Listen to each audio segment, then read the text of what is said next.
Online gaming कानून को लेकर सुप्रीम कोर्ट ने केंद्र सरकार से एक विस्तृत जवाब दाखिल करने के लिए कहा है। यह कानून ऑनलाइन मनी गेम्स यानी पैसे से खेले जाने वाले खेलों पर रोक लगाता है और साथ ही साथ ऐसे खेलों से जुड़ी बैंकिंग सेवाओं और उससे जुड़े हुए जो विज्ञापन हैं उन पर भी प्रतिबंध लगाता है। 2 जजेस की सुप्रीम कोर्ट की बेंच आज जस्टिस जेबी पार्डीवाला और जस्टिस केवी विश्वनाथन थे। उसको बताया गया कि केंद्र ने फिलहाल केवल अंतरिम याचिका पर अपना जवाब दाखिल किया है और फिर अदालत ने कहा कि अब जो मुख्य याचिका है, जो मेन पिटीशन है, उस पर एक विस्तृत डिटेल जवाब दाखिल किया जाए और मामले की अगली सुनवाई 26 नवंबर के लिए लगाई है। अगर याचिकाकर्ताओं के तर्क की बात की जाए तो यहाँ पर उनका कहना है कि ये कानून कौशल आधारित खेल यानी कि स्किल बेस्ड जो खेल हैं उन पर प्रतिबंध लगाता है।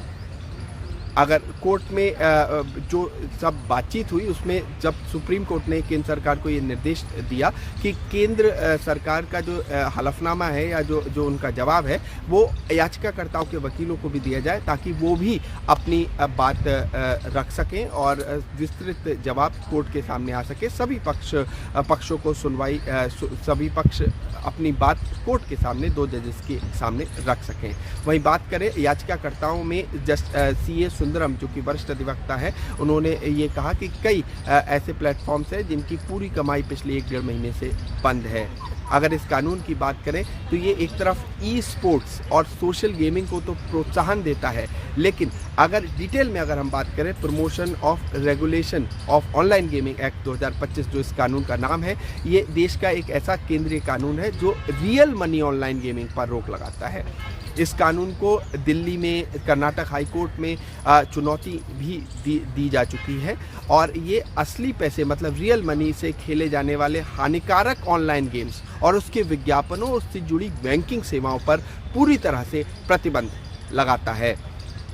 और डिटेल में अगर इस कानून की बात करें तो यह कानून ऑनलाइन गेमिंग सेक्टर पर रेगुलेशन यानी कि नियंत्रण, प्रमोशन यानी कि बढ़ावा और समर्थन सपोर्ट के लिए एक व्यापक कानूनी ढांचा प्रोवाइड करता है। ये व्यापक एक कानूनी ढांचा देता है। अगर नागरिकों की बात करें तो नागरिकों के लिए एक जिम्मेदार और सुरक्षित डिजिटल वातावरण को ध्यान में रखते हुए ये कानून बनाया गया है। और इसी के साथ किसी भी रियल मनी गेम जिसमें पैसा इन्वॉल्व है कि उसके लिए वित्तीय लेन देन या भुगतान की जो सुविधा अब इस कानून के तहत वर्जित है। फिलहाल मामला सुप्रीम कोर्ट में है। अगली सुनवाई 26 नवंबर को होनी है। देखते हैं देश की सर्वोच्च अदालत इस मामले पर क्या रुख अपनाती है। दिल्ली सुप्रीम कोर्ट से मैं संभव शर्मा, इंडिया न्यूज़।